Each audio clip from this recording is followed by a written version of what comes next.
এতক্ষণে তোমার আসার টাইম ছিল? বলো, তোমাকে না আমি 10টায় টাইম দিয়েছিলাম। তুমি বুঝবে না, রাস্তায় কত ভিড় তুমি জানো। চলো তাড়াতাড়ি বসো, বসে মেকআপটা শুরু করি। নাও এবার ঝটপট লেন্সটা করে নাও তুমি। লেন্স? হ্যাঁ। আমি তো লেন্স আনতে ভুলে গেছি। তোমার কাছে যা লেন্স আছে আমাকে পরিয়ে দাও। এই মা, তুমি লেন্স আনতে ভুলে গেলে? তোমাকে যে বললাম আমি তুমি লেন্স ক্যারি করবে, তুমি লেন্সটা আনতে ভুলে গেছো। এবার কি হবে? তুমি বুঝবে না, সকাল থেকে অনেকটা তাড়াহুড়োর মধ্যে ছিলাম। তোমার কাছে যা আছে সেটাই পরিয়ে দাও। তাহলে তুমি কি করতে এসেছো?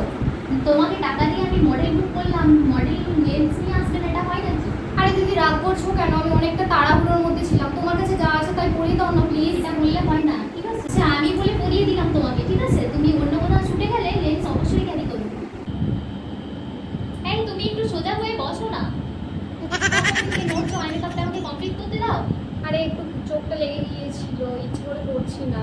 আর ঘুমিও না, এমনিতেই লেট হয়ে গেছে এত, আবার বাবা, একটু চোখটা লেগে গেছে বলে তুমি আমায় এরকম করে বলছো? এসের থেকেই আমাকে ডিস্টার্ব করছো। তো ঝগড়াটা বন্ধ করো, দয়া করে আমাকে মেকআপটা কমপ্লিট করতে দাও। হ্যাঁ হ্যাঁ, কমপ্লিট করো। বিশ্বাস করো, আমার চোখটা লেগে গিয়েছিল, আমি ইচ্ছে করে ঘুমোচ্ছি না। এ কি, তোমার চুলে এত স্প্রে, তুমি চুলে শ্যাম্পু দাওনি কেন? আসলে দিদি, কাল একটা শুট ছিল, বাড়ি ফিরতে ফিরতে রাত হয়ে গেছে, তাই আর শ্যাম্পু করা হয়নি। তুমি একটু ম্যানেজ করে নাও না প্লিজ। এই এত মাথা ভর্তি স্প্রে নিয়ে হেয়ার স্টাইল করা যায়? তুমি আদেও মডেল তো প্রফেশনাল?